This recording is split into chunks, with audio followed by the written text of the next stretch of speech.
So I'm going to make some vegan taco meat today, but vegan style.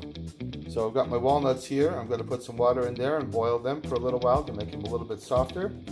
And then I'm going to put both the softened walnuts and some mushrooms into my food processor and pulse.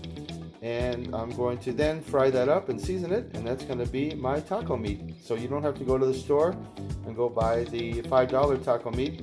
This is much cheaper, maybe about $2 cheaper, and it's probably a little bit better for you because you know exactly what's going into your food.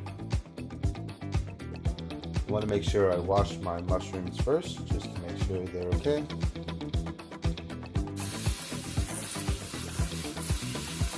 I'll mix these around, wash them really good, and then I'll pat them dry to make sure they're not wet when I'm starting to cook them.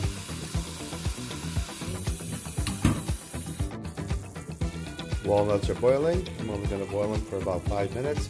We don't want them too soft, but we do want them a little bit harder than the mushrooms to give it that meaty-like texture.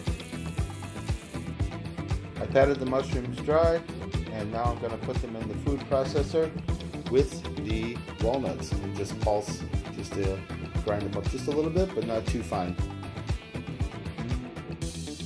I only need this blade in here, so I got to take this one out when I use this because I'm just going to be chopping up a little bit. I'm not going to be slicing or shredding anything. I've added the mushrooms and walnuts to the food processor. Now I'm just going to pulse for a little bit.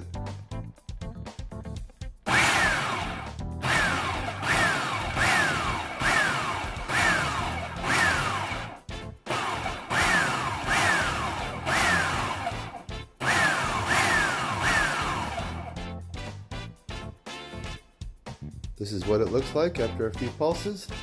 Now I'm going to cook this just like you would taco meat in a pan and add my spices. I'm going to add a little oil to the pan.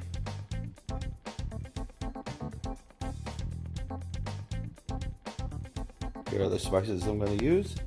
This will be my salt, pepper, ground cumin, onion powder, garlic powder, and chili powder.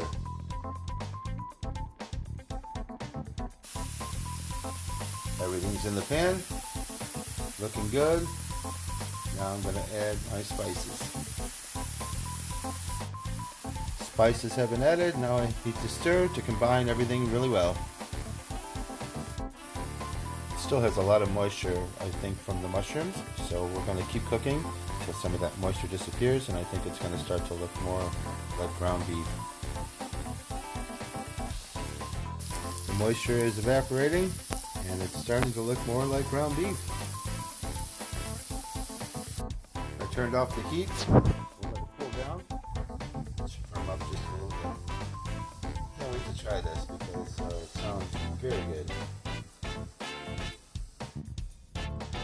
It tastes so good I couldn't wait to start eating it, so I skipped the burrito and I just went with taco meat and chips. And that's all you need because it's so good. I love it, and I've got these salt-free chips, which is great. I forgot to mention at the very end, I added some chili flakes. Now it's spicy taco meat. Delicious.